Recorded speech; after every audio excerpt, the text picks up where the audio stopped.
Hi, Done everybody. again. Thank you, though.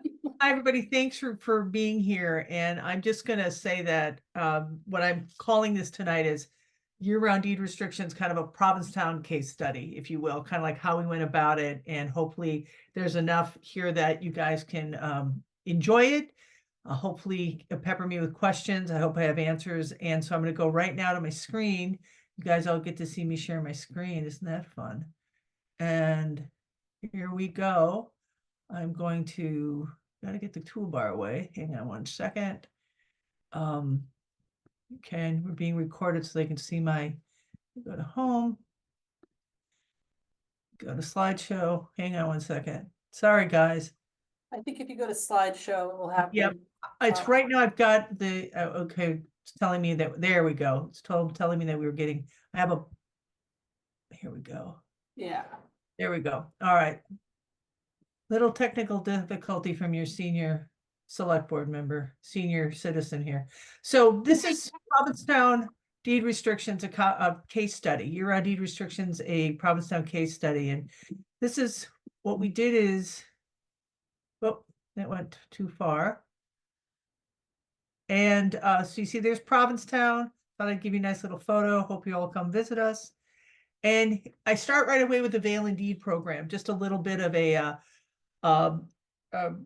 review of what really inspired us. There was a gentleman, George Ruther from Vail Indeed, who came down to the One Cape Summit, and he also did the same presentation at the Cape and Islands Association of Municipal Leaders on the Vail Indeed program. And in Vail, they had a problem. The housing crisis was affecting everyone who lived in Vail. Most homes sold were going to second homeowners. Tourism workers, people in business, government, and healthcare were being squeezed out. And then so they put their heads together and they figured out a program, and it's called there's a nonprofit that they have called the Vail Home Partners, and it's made up of the town of Vail and the Vail Local Housing Authority. They handle the program. And what they do is they purchase deed restrictions on existing homes in Vail to further protect and preserve the Vail community. So the deed restriction program, what was interesting also to myself as a select board member and my colleagues, was that the deed restriction program doesn't target incomes or control the sale of the price of the property. It requires that the occupants of a unit, whether owners or tenants, live and work in the county, or for us, it would be our towns. So they had a community that worked out what kinds of restrictions homeowners could accept. And they found a sweet spot at about 15 to 20% of the market price. So what they would do is they would go to somebody and they'd say, if you put a deed restriction on your property, this is someone, an owner or a landlord who has a property, we will give you 15 to 20% of the market price of your property if you put a deed restriction in for perpetuity. We are not going to, whatever you do with that money, you go ahead and do whatever you want. What we are doing is buying a deed restriction. So they did that. And they used it for, so I'm trying to, there we go. And then they did, let's see if I'm there. And here we go. And the progress of what they did with this is that 60% of the year-round deed restrictions ended up being private individuals who deed restricted a property they already owned. So they had some success there. And what that does is that helps to build a year-round housing inventory. Others use the money toward down payments, with the deed restriction making the purchase possible. That's something that was very exciting for us in Provincetown, the fact that we could help people with their down payments. So Vail Home Partners, the group that's doing this, they used sales tax revenue appropriated from the town, and they bought 175 year-round deed restrictions at the average price of about $69,000 each. So this isn't cheap, and it won't be cheap in Provincetown, but it's something that we're looking at because it's one more tool in the toolbox. Turns out that mainly most of the deed restrictions have all been condo units rather than single family houses, but a wide range of people have been willing to accept the deed restriction in exchange for cash. So that was very promising to us. Now, the reason why we went to Vail, we also had some similarities. And how does a mountain town have similarities with Provincetown? Well, limited land. Vail is landlocked by the National Forest, and we have limited space to build because 70% of our land is the national seashore. Also, as you know, we're surrounded by water. Provincetown and Vail also have approximately 70% of their housing stock as second homes. That's something that I found. I didn't realize they had as many as we did. Also, we had similar median housing prices. So over 1.8 million in Vail, and in Provincetown, it is now over 1.9 million in our town. The rocketing prices has put pressure on our year-round community. So in Provincetown, we like to say, and I know it's said others, but our goal is always attainable housing for all income levels. So right now, I'll just give you two examples of things that we're doing. We have a 65 unit affordable housing development. And we needed to cap our affordable development there at 80% of AMI. We had wanted to capture it at 120 of AMI, but we were told by the community builders who's doing that property project that it would take longer. If we just capped our affordable development at 80% AMI, which is about $65,000 or less, we could get through the process faster. They were correct. We have been approved and we are going to break ground in May. But what happened is that we're like, well, what are we going to do with, people that make more than, 80% AMI? So what we did is we have proposed now a 40 unit year-round deed restricted project as our former police station site. Now, this is going to be something that is new, and I don't think it's been done on the Cape yet, in the sense that we plan to have 20% of the units restricted to people making 80% AMI to 150 AMI. And so we're going to do that. We're going to actually try to help the missing middle. And so because of that, there are no tax incentives. There's no state tax incentives or federal tax incentives. So we're looking to invest about $4 million on top of the land donation there. So, here we are, we're trying to get everybody we can. And so that's why also we like the idea of year-round deed restriction for, either rentals or for home ownership, because it helps capture another group of people that, again, all income levels we're looking at, because the housing crisis is just not hitting people who are 80% AMI or less. As you all very well know, it has creeped up and it's affecting a lot of people who make six figures. So we thought, okay, how do we advance year-round deed restrictions? We were also talking to Nantucket and Martha's Vineyard Commission, and they said that they were all experiencing the problem similar to Vail's. It's a lot of it we feel is due to the high prices of our homes and the fact that our state or federal tax credits that exist are focused on building housing for those who make 80% of AMI or less. So we've needed to find a way to create the year-round housing inventory. And the Vail Indeed program sparked our interest. So we went and we spoke with Dylan Fernandez, and Dylan was very, very helpful. He said, you know what? If you want to do something at the state level, that's one thing. But I also suggest that you basically put in home rule petitions and get them passed at the town level. So that was a very interesting piece of information he gave us. So Nantucket and Provincetown share the same town council. So we asked our town council to write a legislative proposal, and Julian Sear and Dylan and Sarah Peak were gracious enough to all sponsor it. And the idea is we wanted to figure out a way to make sure that municipalities could actually purchase deed restrictions, year-round deed restrictions in perpetuity. So what do the year-round deed restrictions for the Cape and Island look like? It'll be, because we have too many people in the missing middle make too much money to qualify for affordable housing. And we also wanted to do this because this is what's hitting us. It's hitting us without our Cape Health Services for our professional services, our healthcare workers. We've got first responders here. We're now having to make our fire department here. We're volunteering. We're actually making full time. So we're hiring first responders.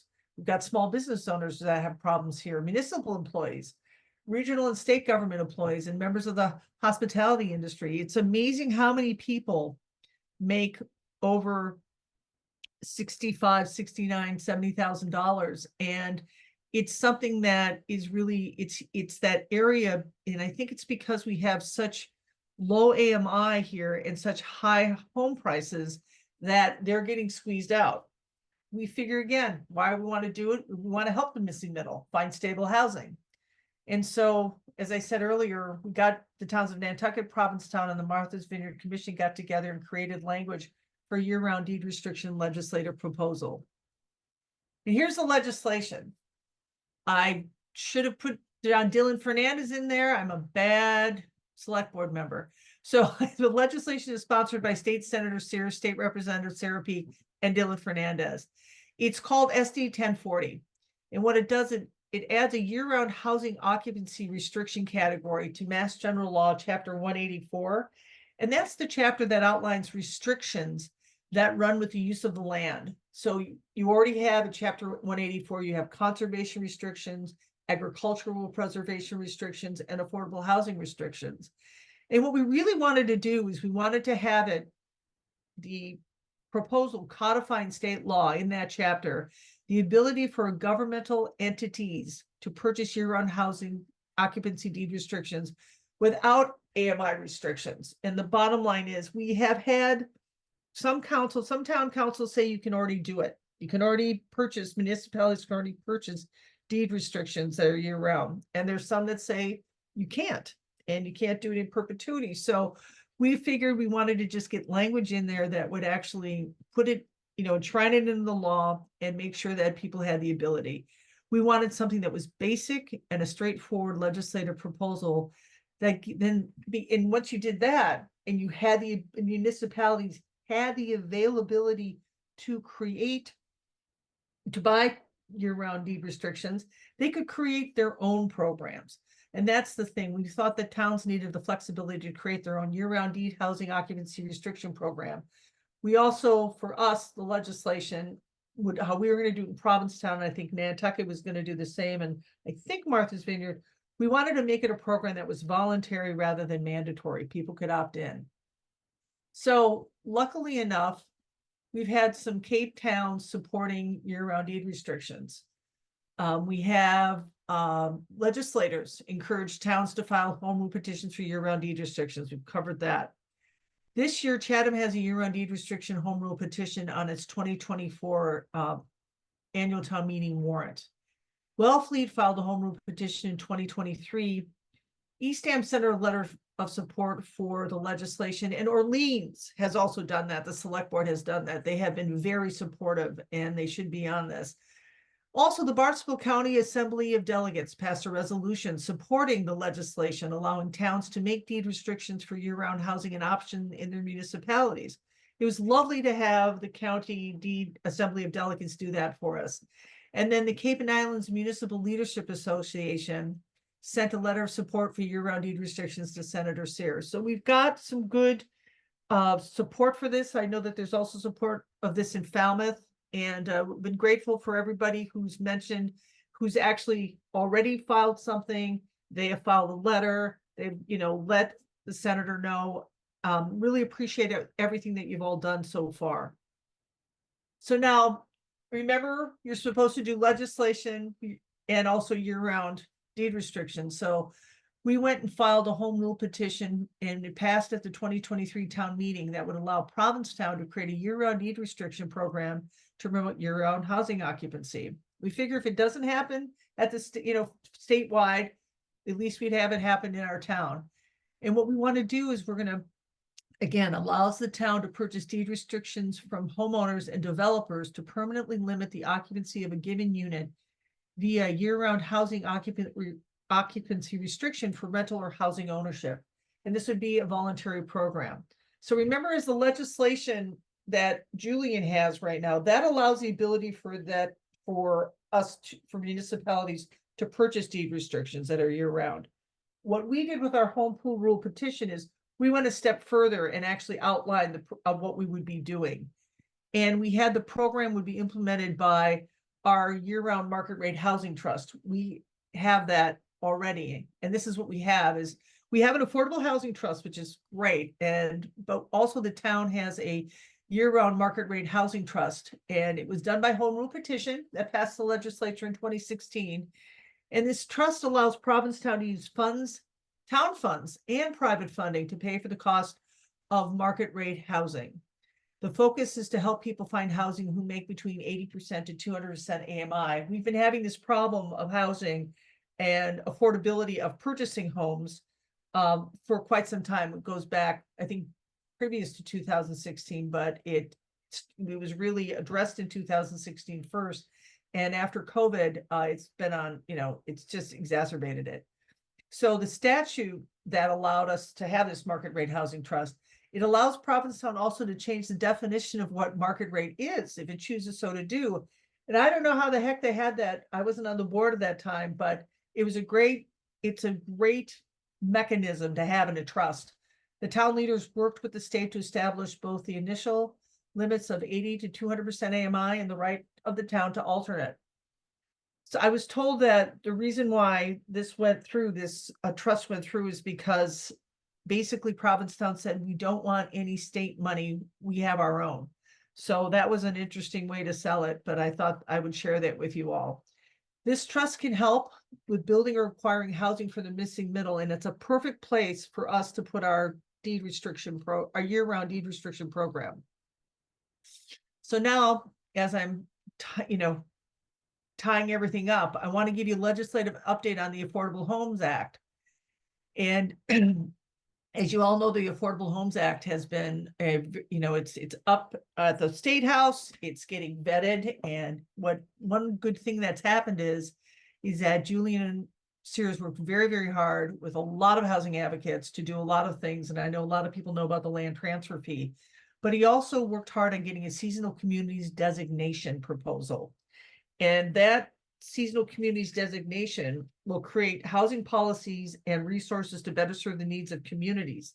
And a seasonal community is a city or town characterized by significant seasonal fluctuations in population and employment related to seasonally based tourism based on the criteria to be established by a seasonal community council. So we've got that in there, and that's going to be a game changer for all of us here on the Cape and the islands. So, but what I'm highlighting here, so it's pertinent to what we're talking about tonight, is guess what showed up there? Year-round deed restrictions. And what's great is the language in there right now, and this is all still a proposal, but it's in there right now, it's currently included, is that it would allow municipalities to establish and purchase year-round deed restrictions in perpetuity to create a middle market year-round housing. Mass housing would establish lending standards so properties with year-round deed restrictions can access lending and mortgages. So that I think is more on the down payment side, but I wanted to let you know that that's what has happened. So there's progress, and it's wonderful progress. So, and at that point in time, I'm going to stop sharing my screen and ask if anybody has questions or comments or concerns.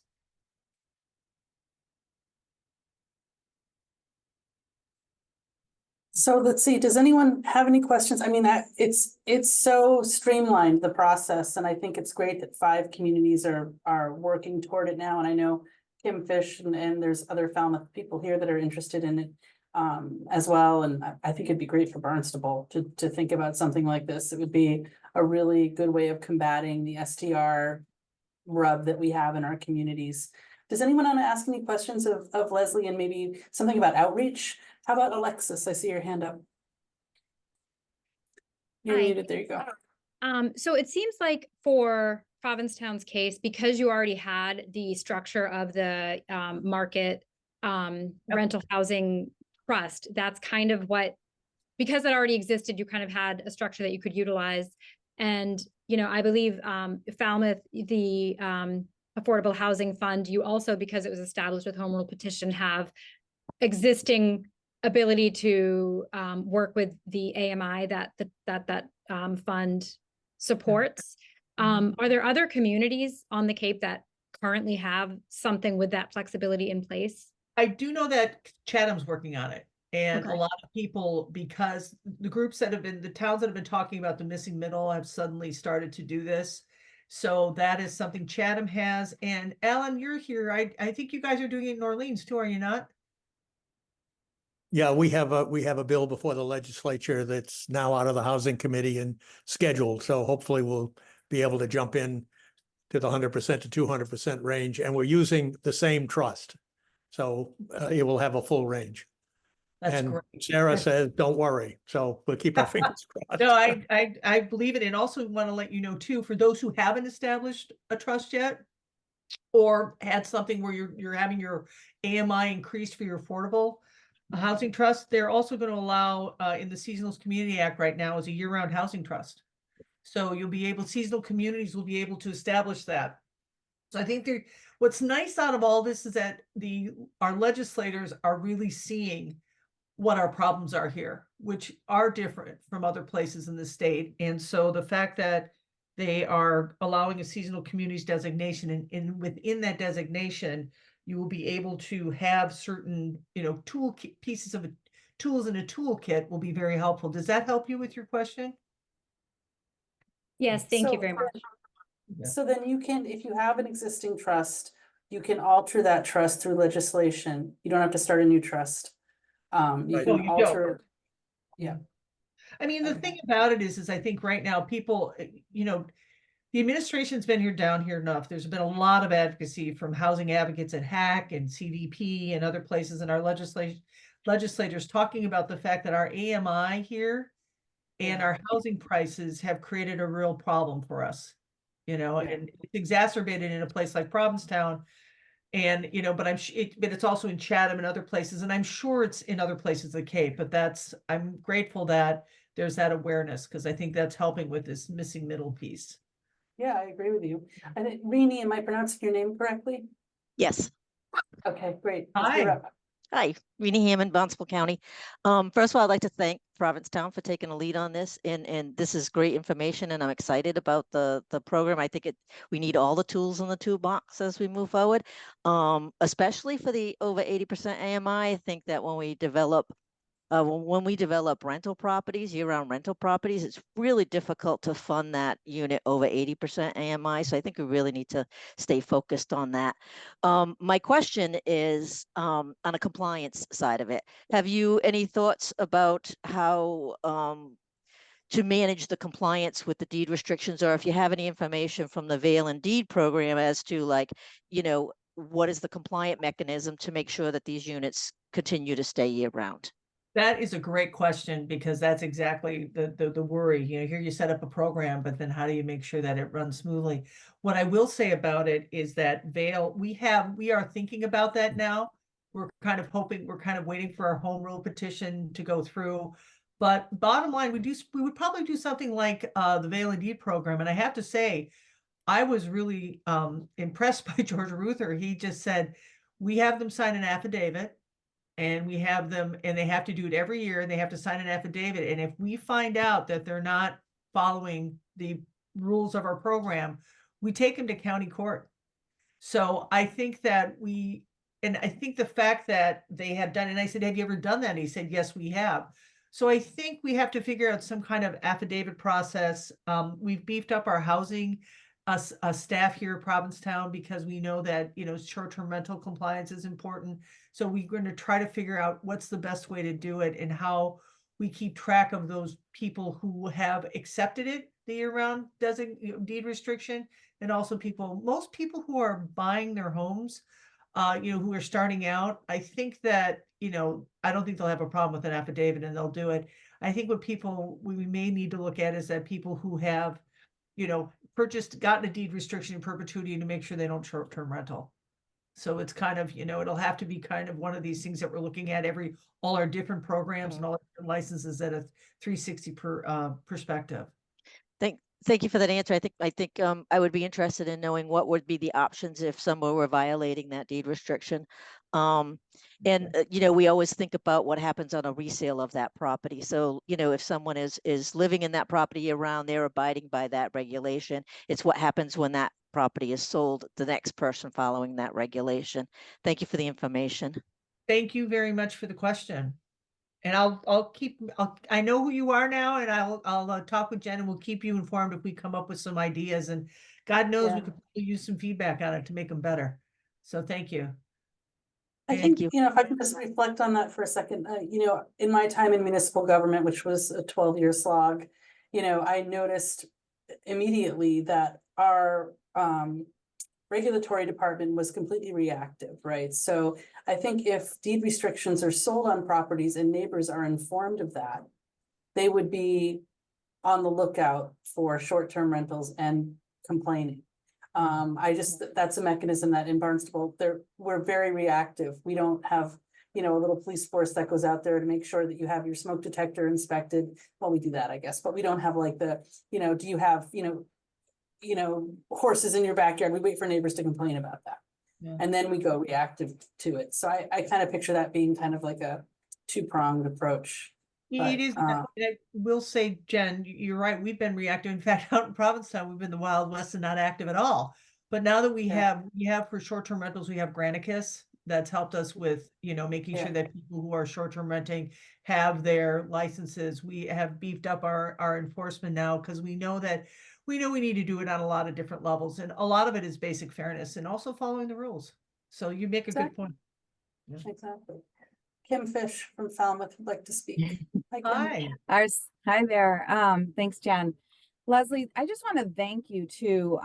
I've been to a lot of events that you've spoken at, and I really have learned a lot, and it takes time for you to do this. So thank you for putting the time in and sharing with the rest of us that are learning, because what you're teaching us is so imperative that we can hopefully bring forward in our own communities and help. So thank you for taking the time to do this. You're welcome.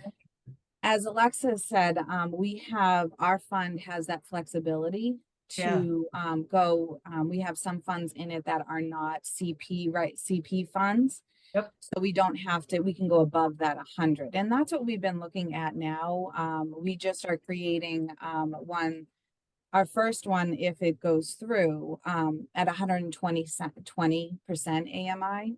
Wow. And that's on a rental units, and there'll be 11 of them. We use it as an incentive. Was done through one of our local bylaws, mixed residential commercial overlay districts. We call it Mr. COD for short. And it's 15 units, and 25% of that under the bylaw has to be deed restricted at 80% or below. But we're Gotcha. using our fund as an incentive to turn the market rates into 120%. So it's going through the application process now. But when I was revising the documents and sharing them with our select board, we were discussing about that missing middle and how high would we want to go with that percentage. And you had said I was amenable to 120% with the rentals, but 140% with the home ownership. Because once I started doing the math on what the landlords or the developers could actually charge for the rent at anything above, it becomes way over market rate. So the good news is that someone that in that missing middle qualifies, but then the rent can be really high. How are you dealing with that when you're doing this project that goes up to 150%? Oh, what we mean with the 40 units? Yeah, because you said that Yeah. it's 150% Yep. AMI, but the rent could be really high. Well, and that's the thing. I mean, the bottom line is that what we did is it's market rate, and we wrote an RFP for it. It's because it's town property. So we wrote the RFP to say, we want you to not, no tax incentives. We want year-round housing because we want to get people into apartments. But then we realized we wanted to deed restrict it to 80% AMI to 150. And it does get a little hard, but actually when we had them look at it, it was in the, maybe, don't quote me, but I can get this information for you. The numbers that they worked on, they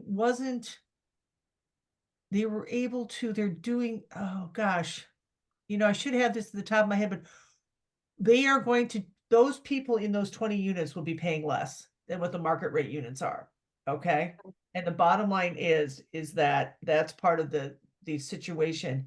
And for the life of me, I cannot remember. I can't remember the amount, but we did make a difference of differentiating between the markets that the apartments that are going to be market rate, and some of them are going to be up to $3,500 a month. They're not going to be. I'm wondering if there's a way you could. I'm wondering if there's a way that we can come up with some sort of, and I would ask our town council this, a legal document with the deed restriction that says, the applicants are at 150 AMI, but the rent can only go up to 120%. I'm just You- throwing numbers out. Do you know you what know, I I've mean? Kimberly, you know what? Actually, look at Nantucket. It's a very interesting thing that Nantucket has done. Nantucket has an inclusionary bylaw for the missing middle income. And what they have said that if you are building, what is it? I think 5 or more units, you have to have 20% of them have to be deed restricted. And the person who's going into that unit should only pay 30% of their gross income. So that may be the one, that's something to look at. So that's already out there, and they haven't had their town meeting yet. But something like that, when I saw that, I'm like, that's brilliant. And so That we is. really figure out a way to move that through, when we, as we're going forward with some of these projects. Because for us, we were like, it was a deal that we made on one project, but to have something that's across the board that way, that would be really fascinating versus having to do project by project. So to answer your question, and I was trying to think when I speak, which is a scary prospect, but that the rental apartments that are going to be 80% to 120 AMI, they will pay less rent than the units that are market rate. I just don't have those numbers, so I can happy to share that with you later. Thank you. I appreciate it. Thank you for all you're doing in Falmouth. It's like you're doing a great job with, everything, getting the sewer in there. I mean, it's tough, but it's like, Yeah, they're doing a Yeah. good job. You're right. yeah, Yeah. thank you for Thank that. you. Appreciate it. You bet. Leslie, if you have information you want to get to Kim, you can send it to me and I can get it to her if you don't have her direct email. I Thank think you. Alan has a question. Yeah. Well, just a comment, we had a debate when we filed our special legislation, 80 to what number? And we started out at, up to 130, Kimberly. And then I said, no, this market is changing so rapidly. Let's get the whole thing. So we went to 200%. And the trust is going to manage it. And the trust has the ability to make the decision and do the kinds of things what you're talking about. Yeah. So give us the tools and we'll manage it. One other thing that I should mention is several of us here in Orleans have been spending a lot of time trying to figure out what can really happen in the 100 to 200% range. And what we've discovered is for decades, all of us have been tied up in the affordable housing market business. So we always think about 80%. Oh, on Cape Cod, we finally got to 100% with CPC, okay? But when you get beyond that, the market begins to change. And if you can control that market with the tools that you have, remember that you've got people who can afford to pay more rent or can purchase something. And so we've spent a lot of time sorting out the number of municipal employees that might qualify for the traditional affordable and the big portfolio of people that can't afford that but need help. And that's in the 100 to 200% range. We have taken every municipal employee and looked at them, categorized them. We've got them in a pool. And then what we've said is we have a unique situation in downtown Orleans. First, we have a zoning bylaw that's been in effect for a long time that allowed increase in density, but nobody could use it because we didn't have wastewater. Now we have wastewater. And you've got a situation where you may have a single family home on a 30,000 square foot lot, but the zoning allows 5 units. Guess what? You've just cut the land cost by 5, okay? And we've sort of run a series of models figuring out how to clean up the permitting process, saving the development from 18 months down to maybe 9, pre-approving certain designs, and also looking very carefully at the types of modular homes that could work. And there's a fantastic opportunity there. We've met with 3 different modular home builders, and there's a way to save money and save on the inspection process because they arrive on the site tagged, done. All the inspections that are left are hooking up to the sewer system, hooking up to the electrical system and the gas system. That's fantastic. So there are a lot of things that you can do here. And we as people who have spent our entire life on the affordable side need to be creative and say, okay, let's get in the market like the other people and see what we can do with them. Well, Alan, you make a really good point. And the thing is that, the missing middle is we use that term because of, basically it's the tax incentives that are geared toward 80% AMI. And make no mistake, we have people that we need to be building housing for people who make 80% AMI and under. But it's like I looked at the budget for our new fire department and the salaries, and then I looked at our police station. As you go through, you do the budget year, as you all know. And it struck me that if they all needed housing, and some of them might, none of them could afford to live here. Exactly. Unless we had year-round housing and we had a deed restriction in it, and we were able to handle that 80 to 200% AMI. You know, and even you think about it, let's say you have a couple and they're both in the hospitality industry and they're both bartenders. Right away, if they have a great season and they work at the right place, they can't afford the houses at market rate or even the condos at market rate. So that's why we're going with this. And what's nice is with the deed restrictions and thinking about them as down payments, I already have a couple friends who are in their 30s and they've said, oh gosh, we hope it happens because we'd be happy to put a deed restriction on, because they've saved money and they've saved a substantial amount, but they feel as much as they do, suddenly the goalposts change because everything is still, going up in price.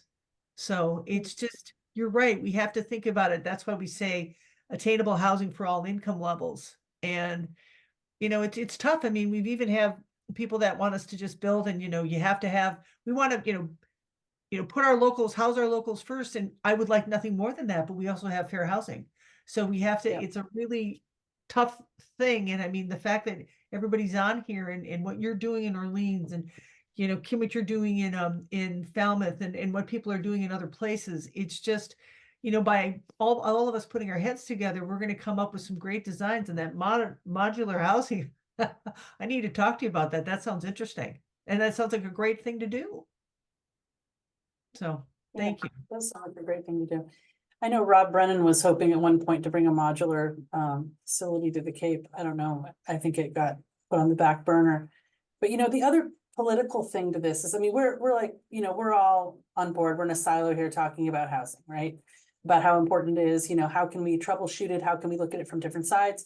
But this is a real opportunity to bring select board members or council members that may not be on the same page with you to the middle, because you can talk about the STR proliferation. You can talk about things like that and say, this is a way for us to move forward with housing using existing stock. We're not talking about building like I always revert to Barnstable because that's where I live and it's where I served and continue to serve actually. But it's not, we're not adding 400 unit sprawling monstrosities. We're talking about offering people a fair deal to help our community. And I think it's a real meeting point. So I see Charlie Bloom and I see Gordon Starr here from Barnstable. I see other people on here that could really use this as a way to, maybe heal a fractured group over housing and talk seriously about these things. And because we're not going to ADU our way out of this. We're not going to. And if we really don't want the sprawling 430 unit things, then we really need to be creative about how we do it. So I think this is an awesome, and it shows a lot of like chutzpah, like town chutzpah. It's a real way to bring people together over an issue that's been very divisive, in my opinion. Well, and also want to say too, I was thinking about it. One of the criticisms I've gotten, you're going to depreciate the value of my home. I won't get this, when I sell it, I'll be selling it for less. Well, actually think about it this way. If you get a down deed restriction and you get, 15% of your home, well, you're getting your 15% equity now. Because you're getting value now. And then when you sell it, you'll get the rest of it. So, I mean, for me, if it happens and if my house qualifies, I'd love to do it because for me, it's about creating a year-round housing inventory. And, that's the thing that's important here. And so that was a very interesting thing when someone said that to me. And I said, well, do you mind getting some money up front? And I didn't know what to say. Right. So, and it's not saying that when you sell it, the new people can't live in it. They can live in it. They just can't STR it, And that's the thing. And frankly, Kim, you're asking about the 40 unit that we're going to do in our former police site. The reason why we're able to do that $4 million, we're not going to raise people's taxes. That's coming from short-term rental money. And, I think you've also learned about, Paul probably read about our lease to locals program that we started. That's all short-term rental money. So that's the thing that, you can also kind of balance out the whole short-term rental debate is, yes, we have to be careful and we should be thoughtful about things with, short-term rentals, and I get it, but they are feeding our crisis in the sense that they're helping to feed a solution. They're helping to help with a solution. And so, that's kind of where we are. I mean, I live in oh, Jillian Douglas, you had a question. Why don't we go to you? Hi, I didn't want to interrupt you. I'm sorry. Oh, it's fine. I'm Jillian. I've worked in Brewster for many years, about 30 years. I worked in Chatham for a while. I'm currently now working in Barnstable for the Affordable Housing Trust there. And our trust is limited. Its income comes only from CPA at the moment. And so I guess that's one constraint I'm envisioning, but I'm Sure. also on the deed restrictions that the format Mhm. is, are you using something similar to a 40B, like a comp permit 40B deed restriction? My question is because I think most of us are familiar with those, but they are monitored, and the compliance piece comes from the state, in addition to, in some cases, the town. Yeah. But I'm just trying to figure how this would be different if it was just a trust that was overseeing that. Well, and that's a fair question. I mean, right now, I think the state would not be doing the compliance. It would be the town. Right. So we'd have to have staffing that would be available for that. And our trust does have someone who's staffing now. I think you raise a really good point of what kind of deed restriction is. I'm not exactly sure that it'll be similar to 40B, but what it would be is it would be something that the town issues and then the town would have to enforce, Jillian. And I understand what you mean about the CPA money and that you're limited there. But one thing is that if Barnstable were to be designated as a seasonal community, there is Oh. one potential policy toolkit that they're having, and they're trying to pass a year-round housing trust that seasonal communities could establish a year-round housing trust with uniform standards. So there may be a capability for Barnstable, if it passes, and this is all in, still in draft form, to create a second trust that could be for year-round housing. And if you're interested in knowing what happened with Provincetown, I mean, the one interesting thing about our market rate housing trust is that it can own land. It can also accept contributions that are from private corporations and from people that are just donating. So it's not just town money. So that's something else that I think really is helping us with that. And I'm always happy to, share that. And if people are interested in that, because the enabling legislation really laid it out pretty well. Does that help, Jillian? It does. And I do want to thank you for sharing like this, because it is so important. All of us who are trying, the more tools we have, the better, and that we won't get there without talking and communicating. So thank you very much. Well, and thank you for the question you brought up, because it makes me think, in the compliance question that I got earlier, it's like, these are things that we're working in now, but the fact that you're asking about it, we really do need to find a good mechanism to make sure that people are behaving. Got it. Yeah. So thank you. Agreed, but Someone not else? on me. Anyone else have a question? No? Well, So we're recording this, as you guys remember, so if you give us a couple of days, it'll be up and running. You can feel free to send the link to any of your friends that are in town government if you think it was a helpful discussion. I'm sure that Leslie wouldn't mind if you reached out to her if you had specific questions. Am I offering something? Is that nope. okay? Absolutely. If we can be helpful, please reach out. I'm L Sandberg at provincetown-ma.gov. And I'd be happy to help out. Jen also has all my information, including my cell phone. I'm happy to talk to anyone. And I just want to also say is, all of you who are doing wonderful things in your town, please share, do these municipal leader training series, because I know I still have so much to learn, and I want to thank you all for being here and taking the time after a long and hard work day.